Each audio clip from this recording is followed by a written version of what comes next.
Halo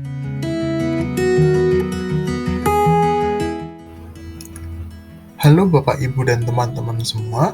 Pada kesempatan kali ini, kita akan berdiskusi mengenai gelombang ketiga COVID-19. Apa itu gelombang dalam COVID-19? Gelombang COVID-19 didefinisikan sebagai peningkatan jumlah kasus harian setelah sebelumnya mengalami penurunan atau dapat terkendali. Gelombang COVID-19 di Indonesia telah terjadi 2 kali. Jika mengacu pada grafik berikut, COVID-19 pertama kali masuk di Indonesia pada bulan Maret. Kemudian terjadi kenaikan kasus atau gelombang pertama pada bulan November 2020 hingga Januari 2021. Setelah itu, jumlah kasus menurun dan keadaan COVID-19 di Indonesia cukup terkendali. Namun, jumlah kasus mengalami lonjakan kembali atau yang disebut gelombang kedua pada bulan Juni hingga Juli tahun 2021. Masih sangat jelas di ingatan kita, gelombang kedua COVID-19 yang memakan banyak korban terjadi pada bulan Juni hingga Juli tahun 2021. Pertambahan kasus harian mencapai 50.000 kasus per hari dan lebih dari 1.000 orang meninggal dunia akibat COVID-19 di puncak gelombang kedua. Lalu, apa yang menyebabkan terjadinya gelombang kedua COVID-19 ini?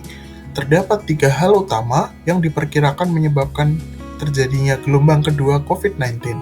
Pertama, mobilitas masyarakat yang tinggi yang kemungkinan berkaitan dengan Hari Raya Idul Fitri. Yang kedua adalah munculnya varian baru COVID-19, yaitu varian Delta yang lebih infeksius. Serta yang ketiga adalah lengahnya masyarakat dalam menerapkan protokol kesehatan. Gelombang kedua COVID-19 ini berdampak sangat besar. Pertama, ditetapkannya PPKM sebagai upaya pemerintah untuk membatasi mobilisasi dan mencegah persebaran COVID-19. Kemudian, penuhnya rumah sakit yang diakibatkan oleh pasien yang melebihi kapasitas rumah sakit. Kemudian, tidak sedikit juga nakes yang terinfeksi dan gugur akibat COVID-19, sehingga pelayanan di rumah sakit menjadi kurang optimal. Kejadian ini menyebabkan juga kenaikan angka kematian akibat COVID-19. Kelangkaan oksigen juga terjadi diakibatkan banyaknya pasien COVID maupun non-COVID yang membutuhkan oksigen, sedangkan suplai oksigen tidak bisa mengikuti permintaan masyarakat. Setelah kita berhasil melewati gelombang kedua COVID, mungkinkah terjadi gelombang ketiga? Jawabannya adalah mungkin. Para pakar telah memprediksi bahwa gelombang ketiga dapat muncul di akhir tahun, dan beberapa hal yang dapat memicu terjadinya gelombang ketiga adalah mobilisasi masyarakat yang tinggi pada libur Natal dan Tahun Baru, munculnya varian baru yang lebih infeksius, serta kemungkinan lengahnya protokol kesehatan yang dilakukan masyarakat. Dalam rangka mencegah terjadinya gelombang ketiga, pemerintah telah melakukan beberapa hal. Yang pertama adalah percepatan vaksinasi bagi masyarakat. Vaksinasi terbukti dapat menurunkan kemungkinan seseorang tertular COVID-19. Pada masyarakat yang tertular COVID namun telah mendapatkan vaksinasi, gejala yang timbul juga akan lebih ringan dibandingkan mereka yang belum tervaksinasi. Pemerintah juga akan menggiatkan testing dan tracing bagi masyarakat yang memiliki kontak erat dengan pasien COVID-19 maupun berstatus suspek dan probable.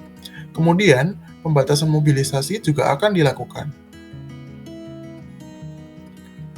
Lalu, apa yang bisa kita lakukan untuk berkontribusi pada pencegahan munculnya gelombang ketiga COVID-19? Pertama, kita bisa senantiasa menetapkan 5M, yaitu memakai masker menutupi mulut dan hidung, senantiasa mencuci tangan menggunakan sabun dan air mengalir, menjaga jarak minimal 1 meter dengan orang lain, menghindari kerumunan, serta mengurangi mobilitas atau bepergian yang tidak perlu.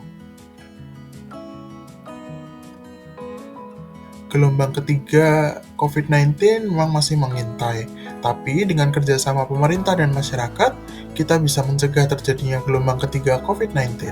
Terima kasih.